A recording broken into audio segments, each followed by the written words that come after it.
Ngayon, ating kikilalanin ang tatlong pinakamakapangyarihang leader ng Ultra Super Alliance, isang alyansang itinuturing na haligi ng lakas at impluwensya sa Inglaterra. Hindi sila basta-basta matitinag, at ang kanilang presensya ay nagdudulot ng takot sa sinumang nangangahas na hamanin sila. Pag-uusapan natin ang kanilang pambihirang kapangyarihan, mga estratehiyang nagtatakda sa kanila bilang tunay na mga halimaw sa larangan ng pakikidigma, at ang dahilan kung bakit sila kinatatakutan ng marami. Ito ang tatalakayin ko ngayon, kaya kung handa ka na, tara at simulan na natin. What's up mga Koops, Manga Moto nagbabalik. Record of Ragnarok, Jack the Ripper Case Files. Kilalanin ang tatlong leader ng Ultra Super Alliance. Pag-uusapan natin ngayon kung bakit nga ba nasabi ni Tatang George na ang alyansang kanilang binuo ay tinawag niyang Ultra Super Alliance. Sa pagkakataong ito, kikilalanin natin ang mga pinuno ng bawat alyansa at susuriin kung gaano sila kalakas. Simulan natin sa taong nasa likod ng pagbubuo ng alyansang ito, ang direktor ng Sentinel, si Grant K. George. Kilala siya hindi lamang sa kanyang mataas na posisyon sa Sentinel, kundi lalo na sa malagim na mundo ng underworld sa London, o sa mas madaling paliwanag, sa mundo ng kriminalidad. Bago pa man mabuo ang Sentinel, matagal nang kinikilala si Grant K. George sa buong mundo.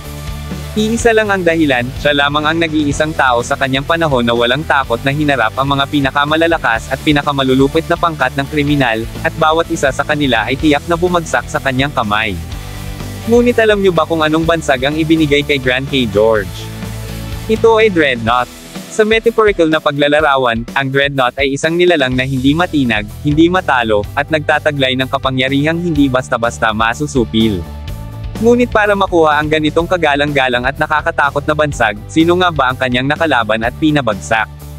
Ano ang dahilan kung bakit siya tinaguri ang Dreadnought? Hinagilap ko ang sagot, at nagulat ako sa aking natuklasan. Nasa pinakabagong kabanata na pala ito isinisiwalat. Sa isang makapangyarihang panel, ipinasilop sa atin ang madilim na nakaraan ni Tatang George. Sa eksenang ito, makikita natin kung paano niya pinabagsak ang maraming mandirigma, at sa kanyang kamay ay may isang nilalang na kanyang hawak sa ulo at kinakaladkad. Ngunit isang bagay ang kapansin-pansin, sa katawan ng nilalang na ito ay may isang mythical beast tattoo. Kung tama ang aking hinala, dito nag-ugat ang kinatatakutang bansag na Dreadnought para kay Grant K. George. Malaki ang posibilidad na ang kanyang pinabagsak noon ay isa sa unang henerasyon ng Phantom Beasts o baka isa na ito sa unang batch ng Royal Knights mula sa Royal Blues, isang pangkat ng mga mandirigmang may malahalimaw na lakas. Ngunit sa kabila ng kanilang kas-indek-sindek na kakayahan, dinurog lang sila ni Grant K. George na para bang wala silang laban. Kung totoo nga ito, walang duda na nararapat lamang kay Tatang George ang bansag na Dreadnought, at malamang sa malamang ang Royal Blues ang nagbigay ng bansag na iyon sa kanya. Ang susunod sa ating listahan ay isang napakabigating personalidad, si Arthur Grey, mas kilala bilang Mr. Fogg. Siya ang leader ng 5 major organizations at kinikilalang hari ng kriminalidad sa underworld ng London. Ang kanyang pangalan ay kasing bigat ng takot na dulot niya, isang pangalan na inuukit sa isip ng bawat kriminal at maging ng mga makapangyarihang grupo sa lungsod. Tulad ni Grant K. George, si Mr. Fogg ay isang figure ng pangamba at respeto. Hindi lamang ang mga kriminal ang yumuyuko sa kanyang kapangyarihan, kundi pati na rin ang Royal Blues, ang pinakamalakas na organisasyon sa mundo. Ang kanyang impluwensya at kakayahan ay walang katulad, isang patunay ng kanyang pagiging alamat sa mundong madilim at puno ng patayan. Para sa kaalaman ng ating mga bagong manunood, si Mr. Fogg ay isa sa pinakamatagumpay na eksperimento ng Project G ng Royal Blues. Ngunit higit pa riyan, masasabi ko na siya ang pinaka-perpektong resulta ng nasabing proyekto. Alam kong napapaisip ka na ngayon, kaya hayaan mong ipaalala ko ang isa sa mga nakakagimbal na insidente na may kaugnayan sa kanya. Minsan nang nilusob ni Mr. Fogg mag-isa ang isang base ng Royal Blues. Sa kabila ng mahigpit na seguridad at pagharap sa isa sa pinakamalakas na mandirigma ng organisasyon, ang Royal Knight na si Jude, hindi nagawang mapigilan ng Royal Knight ang kanyang lakas. Bagamat makapangyarihan si Jude, siya mismo ay nakatikim ng matitinding pinsala mula kay Mr. Fogg. Ang kaganapang ito ay isang nakakagulat na tagpo, lalo na't inaasahang si Jude, bilang isang Royal Knight, ang magiging sandigan ng Royal Blues laban sa ganitong banta. Gayunpaman, para kay Mr. Fogg, tila hindi naging sapat ang taglay na kakayahan ni Jude. Sa halip, nagawa niyang wasakin ang buong base ng walang kahirap-hirap at pinatay lahat ng mga bantay. Pagkatapos ng kanyang pagsalakay, umalis siya mula sa mismong teritoryo ng Royal Blues na parang walang nangyari, isang patunay ng kanyang di matatawarang husay at kapangyarihan. Upang mailagay sa tamang perspektiba, ang Royal Knights ay kinabibilangan ng tatlong pinakamalalakas na mandirigma ng Royal Blues. Isa sa mga pangunahing kasapi nito ay si Power, na kabilang sa parehong batch ni Mr. Fogg na sumailalim sa mga eksperimento ng Project G. Si Power ay kilala dahil sa kanyang pambihirang kakayahang mag-regenerate, nagagawa niyang tanggalin ang anumang nakatarak na arma sa kanyang katawan at agarang pagalingin ang sugat na parang walang nangyari. Gayunpaman, si Mr. Fogg ay nagtataglay din ng parehong abilidad, ngunit sa mas mataas at mas makapangyarihang antas. Ang superior na bersyon ng kakayahang ito ay napatunayan ng minsang harapin ni Mr. Fogg si Jack sa isang matinding laban, kung saan ipinamalas niya ang kanyang kahangahangang kakayahang mag-regenerate na lampas sa inaasahan. Samantala, ang isa pang Royal Knight na si Pansy ay nagtataglay ng pambihirang bilis, isang kakayahang nagbibigay sa kanya ng kakayahang gumalaw ng hindi masasabayan ng mata ng karaniwang tao. Gayunpaman, hindi rin siya nalalayo kay Mr. Fogg, sapagkat taglay rin nito ang parehong kakayahan. Isang patunay ng kanyang kapangyarihan ay ang sinapit ng kanyang mga biktima, si Wake, na sa isang iglap ay naputulan ng braso, si Gina, na agad napabagsak matapos tamaan sa dibdib, at si Jasper, na sa isang mabilis na atake ay agad nawala ng malay. Kung usapang bilis lamang, walang duda na mas mataas ang antas ni Mr. Fogg. Isang patunay rito ay ang kanyang pagtawid sa dagat pabalik sa kanilang base, hindi lamang niya ito nilangoy basta-basta, kundi ginawa niya ito sa bilis na tila isang rocket na lumilipad sa ibabaw ng tubig. Sa madaling sabi, taglay ni Mr. Fogg ang lahat ng pangunahing katangian ng isang perpektong mandirigma, ang superhuman speed, super strength, control over his own muscles at regeneration. Ngunit isang malaking katanungan ang bumabalot sa isipan ng marami, paano niya nagawang lumakas ng ganito, gayong parehas lamang sila ng mga Royal Knights na pawang produkto rin ng eksperimento. Ano ang dahilan kung bakit siya naging mas makapangyarihan kaysa sa kanila? Wala nang paligoy-ligoy pa, ang lihim ng kanyang di mapantayang lakas ay walang iba kundi ang banal na kupita, ang sagradong kopa na ginamit ni Jesus sa huling hapunan.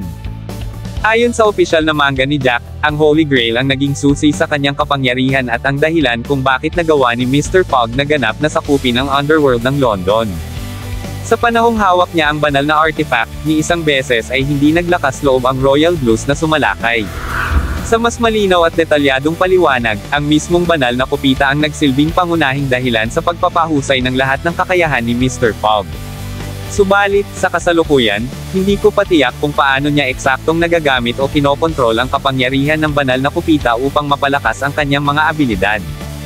Dumako na tayo sa ikatlo, si Noah, ang leader ng Mother Goose.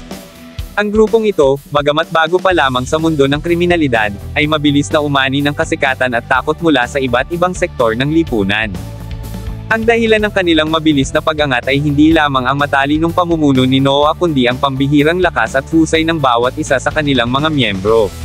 Si Noah mismo ay hindi basta-bastang mandirigma, sa larangan ng pakikipaglaban, siya'y maituturing na isang halimaw, isang makapangyarihang kalaban na hindi dapat minamaliit ninuman. Ang bawat galaw niya sa labanan ay puno ng kumpiyansa at kahusayan, na nagsisilbing inspirasyon at takot sa mga nakakakilala sa kanya.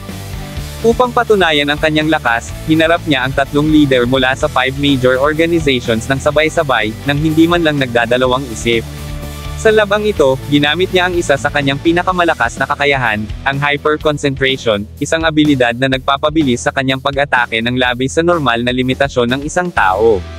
Gayunman, may kabayaran ito, dahil sa tindi ng kanyang bilis, hindi niya agad natutukoy kung sino ang kaibigan o kalaban. Sa simula ng labanan, sa loob lamang ng 0.25 segundo, biglang naglaho si Noah sa paningin nina Bjorn, Alaric, at Hammer.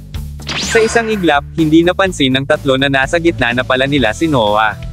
Nang makita ni Hammer ang panganib, agad siyang sumabay kay Bjorn sa pag-atake.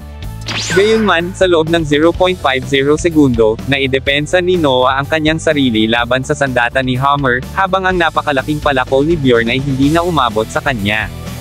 Nagulat ang dalawa nang muling mawala si Noah, at bago pa nila ito moari, nasa harapan na siya ni Alaric. Nagawa ni Alaric na harangin ang unang atake gamit ang kanyang espada, ngunit hindi niya inaasahan ang isa pang mabilis na slash mula sa pangalawang dagger ni Noah, tumama ito diretso sa kanyang dibdib. Ang lahat ng ito ay nangyari sa loob lamang ng 1.50 segundo.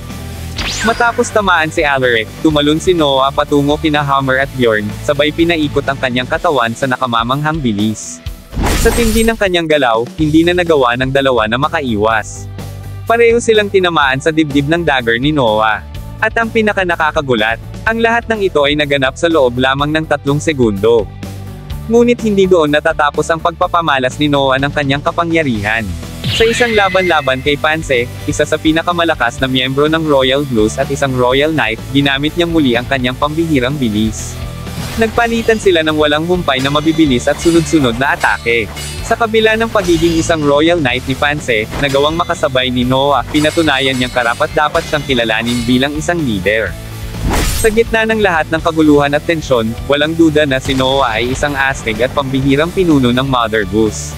Ngunit para sa mga bago sa ating munting channel, narito ang isang mahalagang detalye tungkol sa kanya. Si Noah ay anak ni Mr. Fogg, ang makapangyarihang leader ng 5 major organizations. Hindi may kikaila na ang ilan sa kanyang kahangahangang kakayahan ay minanan niya mula sa kanyang ama. Samantala, ang kanyang ina naman ay isang kilalang personalidad na minsan na nating nakita sa arena ng Valhalla, kung saan ginaganap ang Ragnarok. Siya ang nag-iisang tao na buong tapang na sumuporta kay Jack the Ripper sa kabila ng matinding puot ng mga tao at Diyos laban dito. Walang iba kundi si Anne, isang babaeng tumindig sa kabila ng lahat para sa pagmamahal at prinsipyo para kay Jack.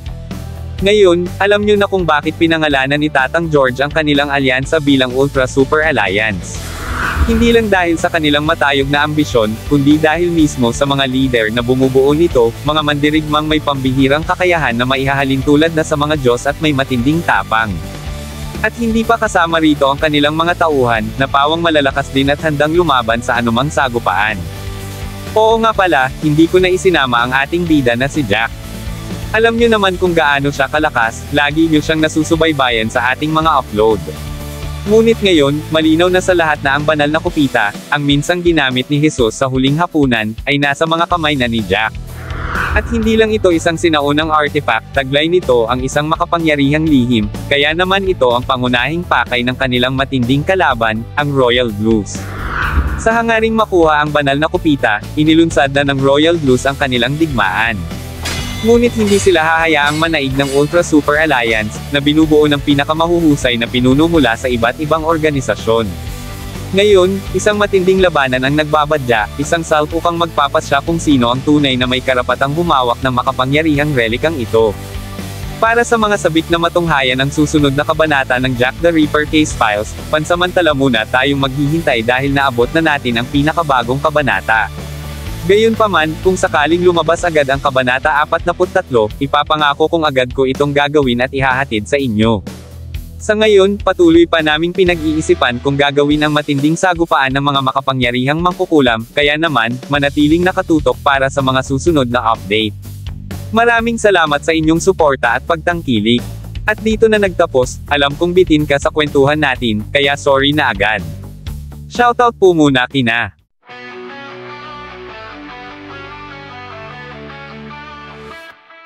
sa bawat pahinga, sindihan, pusisteng kasaysayan, sa kanyang tangan, mga moto, ikaw ang kapay, sa laban ng Diyos at tao, tagumpay ang taglay.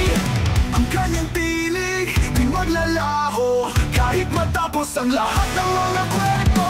Mga moto, nag-aapoy sa diwa, naglalagala ng kwento ng bawat isa. Sa Ragnarok, siya'y dagdapang sa laysay, sa laban ng mortal at Diyos ang huling pagkilay.